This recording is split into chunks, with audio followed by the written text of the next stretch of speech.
Welcome to Coruzant Technologies, home of the Digital Executive Podcast.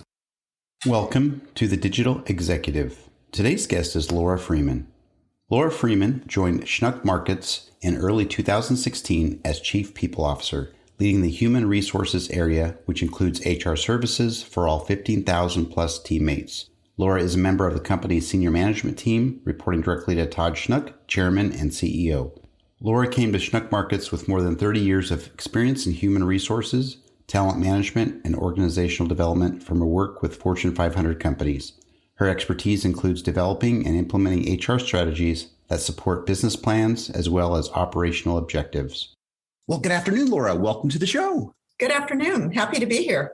Absolutely, Laura. This is awesome. You know, typically I traverse the globe talking to many people in the C-suite all the way down to technologists, right? Because the platform's kind of focused on tech, but we focus on a lot of leadership guests that have come on the show. And we're going to talk a little bit about your background this afternoon. And I, again, do appreciate your time. So Laura, jumping right into the questions, you've got quite the career in human resources, a senior executive, and now you're the Chief People Officer at Schnucks Markets. Could you share with our audience the secret to your career growth and what inspires you? Yeah, sure. So when I think back on my career, there's really two things that come to my mind. The first is I was always open to opportunities, and sometimes they were within my field and sometimes they weren't.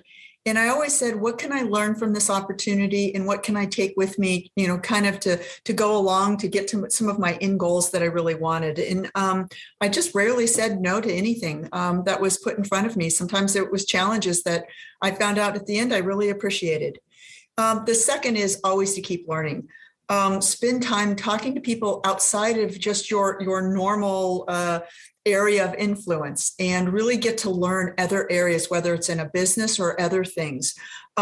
Join community events that maybe you wouldn't usually join. Open your social circles to different opportunities. And for me, I've always had that ever learning attitude of, just always learning. There's always something else to learn. And then when I think about what inspires me, so today I work in the supermarket industry, and I always tell people that we're in the people business. We just happen to sell groceries. And I truly believe that with all other industries too, that, you're truly in the people business. And something that really inspires me, and it has for years and years, is really helping others with career growth, but also their personal growth, with understanding who they are, what their brand image is, and what are some of the things they want to accomplish professionally. Whether I am a sponsor to help them, a mentor, a coach, or even a sounding board, just seeing others get excited about who they are and their growth, personal and professional growth. That's what makes my job and who I am just so inspirational for me. Thank you. And at the end of the day, and I've talked about this with hundreds of guests on the show, about how people truly is the core reason why they do what they do. And it's obviously no different in your role as a Chief People Officer, right? So thank you again for sharing. That's awesome. So Laura, switching questions here, what was the single biggest business decision you had to make during the first year of the lockdown pandemic? And how different is your business strategy now? Yeah, so this is a little tactical, but as you would think, even today and before the pandemic, safety of our teammates and our customers is always like the top on the list. And when COVID hit, the pandemic hit, there was a lot of uncertainty. We didn't really have a playbook. Our teammates were concerned. They were essential workers, but we didn't really have a roadmap of making sure, how do we keep them safe? And, and every day it was changing. I mean, sometimes we changed policies every single day, or we put up new barriers, or we changed something in the store to ensure certainly their safety, but also our customer safety. But one of the things that we did, a business decision, is we set up a resource line. We called it the COVID resource line, and now it's just a teammate resource line. But we started it about 4 weeks after the pandemic hit. And it was manned by teammates that had been trained, but it was 7 days a week, 12 hours a day, where teammates could call in and say, hey, I have these symptoms, what should I do? Or, hey, what should I look for? I have somebody at home that has these. We gave them resources and pointed them to to the answers they needed. They also talked about, well, what benefits are available? Now that I've come down, what am I able to get, to help sustain that, being paid and things like that. So I can tell you, even today, we still have it going in it. It is matured, but it's been something that our teammates have just said, it's something that we couldn't have done any better and from a support perspective, and made them feel at ease as best as we could. And so with that, when I think about the business strategy today, this is at a little bit higher level. There's really a couple of things that come to my mind again. One is the agility that we had to have. We're not a tech company, so sometimes the supermarket industry moves in a little bit slower pace, I think, but we had to be very agile. Like I said, we didn't have a roadmap, and we had to make decisions very quick. We worked in an area of a lot of ambiguity. We didn't know what tomorrow was going to bring. We didn't know what the status of some of the things were happening. And so, we really learned to be very agile as an organization too. And the other thing that really came to light was communication. And we thought we were pretty good at communication, but what we found out in that circumstance, that how do we get better communication, better two-way communication from our teammates all the way down? And we have about 15,000 teammates, and 11,000 of them plus don't have email. So it's not just sending an email out, but we really had to think, what's the best way to communicate? And we did a couple of things within the store. One of them was called Schnucks Feed, where we could communicate to them, in the instant, and then we could also get information back up.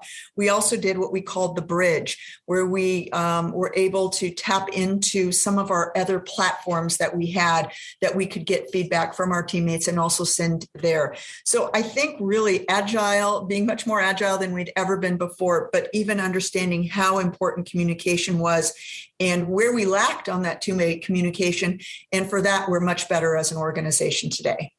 That's awesome. And again, something that resonates through this pandemic is how we took care of our employees, the communication, setting up the tools, going above and beyond to make our employees feel comfortable and taking the anxiety out of everything. Appreciate that so much.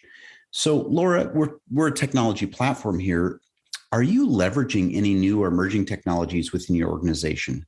And if not, maybe there's a cool tool or app that you have found very useful. Yeah. So this is really, we have a great technology department, and they're always looking at the next newest things. But one thing that's really helped, not only from our store perspective, but also from our teammate perspective, is we have a robot called Tally. And we have now put Tally in every single one of our stores. And it's really cool because it knows where customers are, and it'll stop and it'll turn around and things like that. But what Tally does for us is it counts our inventory. So it goes up and down each of the aisles, and it looks at where we have outs, where they need to reorder things. Is it outs in the warehouse? Is just outs and reordering to the stores, where we get nightly deliveries. Or why this is so great is that we had teammates doing this work, and they spent honestly hours going up and down, and it's not the most exciting work, to be honest.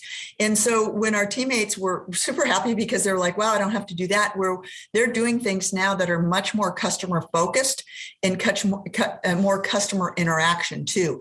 So that they were really excited about that. And it really just provides more value add to really what they do every day, even though it's real important for us to understand our inventory and our outs.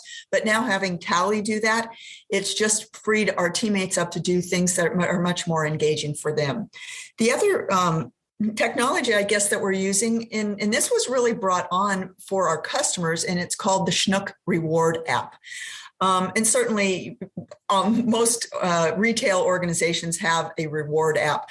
But what we found with our teammates is that we put more on than just the reward part of it for our customers. On our app, whatever store you're in, our teammates can in the app, it shows where things are within the store. So it not only helps them from a stocking perspective, but also when customers come up and ask, hey, where is this? If you're in the produce department and you don't know maybe something in what we call our center store area, you just look up the app. Oh yeah, it's not only the aisle, it tells you where it is in the aisle and at what level it is, the first shelf, second shelf, third shelf. So that has been a tremendous help. In addition, what we found is it's also an additional kind of reward tool for us. So what we do is we load teammates with reward points. And so we have certain values that we run our organization by. And when they show them to customers or things like that, a manager can go ahead and load points on their rewards. In addition, we also, when we get new products in, we have them have free samples. So we can load, hey, you get a free sample of this new mac and cheese we're trying, or this new sample of this new sparkling water we're putting on our shelves. And we found that that's been great because one is they get to test new products, but then once they do, they go, oh yeah, that's a great product when they talk to our customers. So those are two fun things that we've done with technology. That's awesome. And we talk about that today is the technology, the innovation. We can essentially assign those mundane, lower level routine tasks to the technology so we can have our employees engage at those higher level tasks. And I love that's a perfect example. And to be honest, I've traversed just about every industry. I think this is the first time I talked to somebody about the grocery store and how the tech is impacting that. So that's just amazing. Thank you again. And Laura, last question here. Can you share something from your career experience that might be helpful for those looking to grow their career in human resources or leadership? Yeah, so the first in growing a career in HR, one is you don't have to be in the field to HR to move into HR. Sometimes people feel, oh, I have to only come up through that. And that's not it at all. I've worked and I have many people on my team. A lot of them have come from our stores, but there's so many cross skill sets that you can bring into HR. So that's one thing is that, if you have an opportunity, don't think, oh, I don't know if I have the skill sets, because you probably do.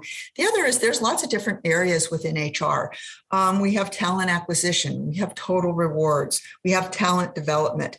Go out and talk to people in these certain fields and ask them, what are they doing? What are some of the skill sets they're finding that are most important? One of the most growing areas for us is HR analytics. HR analytics has really proven to be a great stepping stone for HR when you think about measurement, because a lot of times HR, they're just soft measurements. Well, with HR analytics, it truly helps us be at the table talking in business terms and really show the ROI on investment. And certainly the people side of the business, there is great investments. So now we even have even greater tools when we talk about HR analytics. But, just get out there, understand what we do, understand the business too. If you're interested in HR, learn the business side too, because both of them are very important. And when I think about leaders and leadership has really transformed, I think. Even through the pandemic now, I think some of the leadership skills, such as being more empathetic, that has been just brought to the surface much more than it ever has. Bringing teams together and crossing over areas. I know, at least for us, sometimes we were more siloed. And, over the past couple of years, we've known that we have to work across areas and have cross-functional teams. A leader understands, about taking care of employees and about taking care and being involved in the communities that they operate and how important that is. And with that, all around diversity, equity, inclusion, and that sense of belonging is just so important for leaders to truly understand today. And then the other is, find a leaders that you respect, understand where, their strengths are and where their opportunities and what they find important too. Observe their behavior. That's another way. Also do a self-assessment on yours. And like I've said before, commit to personal development. and continuous learning, because I truly believe you don't ever arrive at a position or ever arrive being a leader. It's always continuous learning and being better at what you do today and also in the future. Laura, that's awesome. Thank you for sharing your experience, your gems, and it's certainly going to resonate with somebody here in our global audience. So thank you. And Laura, it was a pleasure having you on today, and I look forward to speaking with you real soon. Great. I appreciate it. Thank you very much. Bye for now.